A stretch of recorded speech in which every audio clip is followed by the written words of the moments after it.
चंदर और रागिनी, दो नाम जो किसी शहर के दो छोर पर पैदा हुए थे, पर किस्मत ने उन्हें एक ही मोड़ पर लाकर खड़ा कर दिया। चंदर, जो अपने जीवन में आदर्श, नैतिकता और त्याग को सबसे बड़ा धर्म मानता था, और रागिनी, जो सिर्फ इतना चाहती थी कि कोई उसे वैसे ही चाहे जैसे वह है। दोनों की मुलाकात एक साधारण सी लाइब्रेरी में हुई थी। रागिनी को किताबें पसंद थीं, पर चंदर को किताबों में जीवन के सिद्धांत दिखाई देते थे। वो अक्सर प्रेम को एक भावना नहीं, एक पूजा मानता था। रागिनी ने पहले दिन ही महसूस कर लिया था कि चंदर बाकी लोगों जैसा नहीं है। वो उसे देखकर कुछ कहना चाहती थी, पर चंदर की निगाहों में जो पवित्रता थी, वो उसे मौन कर देती थी। धीरे धीरे दोनों की दोस्ती बढ़ी, और उस दोस्ती में प्रेम का बीज भी पनपने लगा। लेकिन चंदर ने अपने दिल में जो भाव थे, उन्हें कभी स्वीकार नहीं किया। वो सोचता था कि अगर उसने रागिनी से अपने प्रेम का इजहार किया, तो उसकी आत्मा दूषित हो जाएगी। रागिनी उसे चाहती थी, पर उसे समझ नहीं आता था कि दो चंदर क्यों हर बार अपने दिल को दीवार के पीछे छिपा लेता है।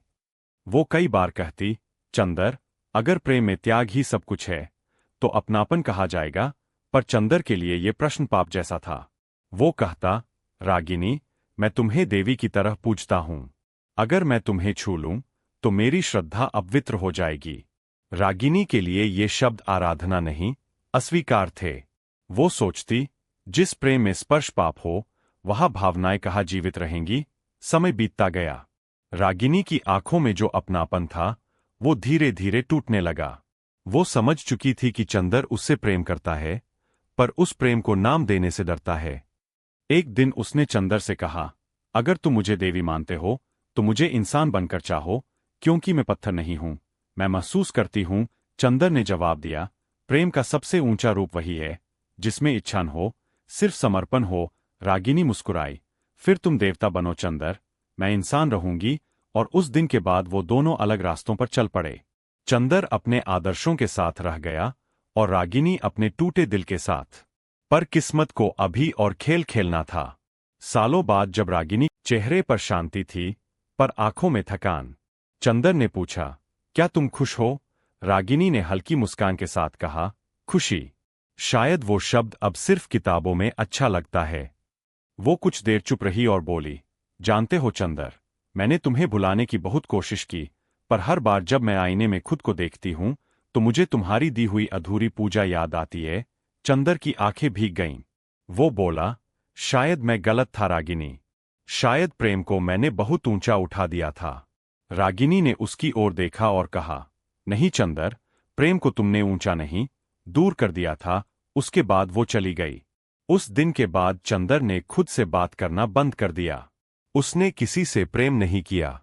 वो किताबों में खो गया, व्याख्यानों में डूब गया, पर भीतर एक गूंज थी, रागिनी। सालों बीत गए।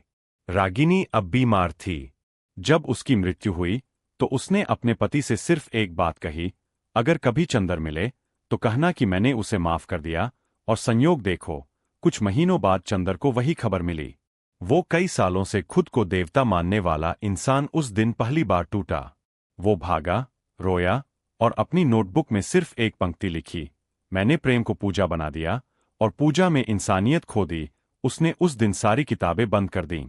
रात को आसमान की ओर देखा और कहा, रागिनी, आज पहली बार मुझे समझ आया कि प्रेम त्याग नहीं, अपनापन है। फिर वो रो पड़ा। उसकी आंखों से गिरता हर आंसू एक अधूरी आरती का स्वर था। उसने अपने जीवन के अंतिम दिनों में एक किताब लिखी, अधूरी पर अमर, जिसमें उसने लिखा कि जो प्रेम पूरा हो जाए, वो मर जाता है। जो अधूरा रह जाए, वही अमर बन जाता है। और सच यही था। उनका प्रेम अधूरा था, पर अमर था। उस किताब के बाद चंदर की जिंदगी जैसे किसी खाली गलियारे में बदल गई थी। किताब छपी, लोगों ने सराही, लेकिन चंदर को उसमें सुकून नहीं मिला। हर कोई उसे लेखक, दार्शनिक और प्रेम का शहीद कहता था, पर किसी को नहीं पता था कि उस किताब के हर शब्द के पीछे एक चीख दबा हुआ था। वो रात में अक्सर खुद से बातें करता, रागिनी, अगर तू होती, तो शायद मैं इतना अधूरा न होता। लेकिन वो आवाज हर बार दीवारों से टकराकर लौट आती थी। दिन में वो विश्वविद्यालय में लेक्चर देता, छात्रों से जीवन के आदर्शों पर चर्चा करता, पर जैसे ही क्लास खत्म होती, उसकी आत्मा चुप हो जाती थी। उसे लगता था कि उसने अपने भीतर के इंसान को मार दिया है। वो अब सिर्फ विचारों का पुतला बन गया था। एक दिन जब वो विश्वविद्यालय की लाइब्रेरी में अकेला बैठा था, एक लड़की आई। उसका नाम था अनामिका। वो उसकी किताब अधूरी पर अमर की प्रशंसक थी। उसने कहा, सर, आपकी किताब ने मुझे प्रेम पर विश्वास करना सिखाया। चंदर मुस्कुराया, लेकिन भीतर कुछ चुप गया। वो बोला, अगर उस किताब ने तुम्हें प्रेम सिखाया, तो उसने तुम्हें दुख भी सिखाया होगा। अनामिका ने उत्तर दिया, दुख ही तो सच्चे प्रेम की गवाही है। सर, उस पल चंदर ने पहली बार किसी और में रागिनी की झलक देखी। अनामिका में वही मासूमियत थी, वही भावनात्मक गहराई। धीरे धीरे दोनों में बातचीत बढ़ी। अनामिका उसकी किताबों की सहायक बनने लगी। पर चंदर ने खुद से एक वादा किया था, अब मैं किसी को अपनी जिंदगी में नहीं आने दूंगा। लेकिन किस्मत इंसान के वादों को हंसी में उड़ा देती है। एक दिन जब बारिश हो रही थी, अनामिका भीगते हुए चंदर के कमरे में आई। उसके बालों से पानी की बूंदें गिर रही थीं, और चंदर ने पहली बार महसूस किया कि वो फिर से कुछ महसूस कर सकता है। उसने खुद से कहा, नहीं चंदर, ये प्रेम नहीं, भ्रम है। पर दिल ने जवाब दिया, अगर भ्रम इतना सच्चा लगे, तो शायद वही प्रेम हो। दिन बीतते गए। अनामिका चंदर के लिए सिर्फ सहायक नहीं रही, वो उसके अकेलेपन की आवाज बन गई। वो उसके घर में किताबें सजाती, भोजन लाती, और कई बार रात को देर तक बैठकर उससे जीवन की बातें करती। चंदर अब मुस्कुराने लगा था, लेकिन उसकी मुस्कान में अपराध बोध छिपा था। वो सोचता था, क्या मैं रागिनी के प्रेम के साथ विश्वासघात कर रहा हूं? अनामिका उसकी आंखों में कुछ खोजती रहती, पर चंदर हर बार खुद को आदर्शों की दीवार के पीछे बंद कर लेता। एक दिन उसने कहा, सर, आपकी किताबों में प्रेम तो है, पर जीवन नहीं। चंदर चौंका, जीवन नहीं? इसका क्या मतलब? अनामिका बोली, आपने प्रेम को इतना पवित्र बना दिया कि वो सांस लेना भूल गया। चंदर के पास कोई जवाब नहीं था। वो सिर्फ उसे देखता रहा। उस दिन उसे लगा जैसे रागिनी फिर से उसके सामने खड़ी है। वही शिकायत, वही स्नेह। वक्त बीता। अनामिका अब उसकी जिंदगी का हिस्सा बन चुकी थी। लोग बातें करने लगे, प्रोफेसर चंदर को फिर से प्रेम हो गया है। पर चंदर हर अफवाह को आदर्शों की दीवार से दबा देता। वो कहता, मैंने प्रेम नहीं किया, शायद खुद को पालूं। उसने परकर आंसू पोंछे और बोली, सर, अगर प्रेम पवित्र है, तो अपराधबोध क्यों? चंदर ने कहा, क्योंकि मैं पहले ही एक पूजा में असफल हो चुका हूं। अनामिका ने धीरे से कहा, फिर इस बार पूजा नहीं, जीवन जीकर देखिए। उसके शब्द जैसे किसी गहरी नींद में पड़े इंसान को जगा गए। चंदर ने पहली बार बिना तर्क के, बिना आदर्श के अनामिका को देखा, सिर्फ एक इंसान की तरह। उसकी आंखों में जीवन था, और उसी पल चंदर का आदर्शवाद पिघल गया। वो बोला, शायद प्रेम को जीने का यही समय है। पर नेति को एक और अधूरापन पसंद था। अनामिका को कैंसर था, और ये बात उसने चंदर से छिपाई थी।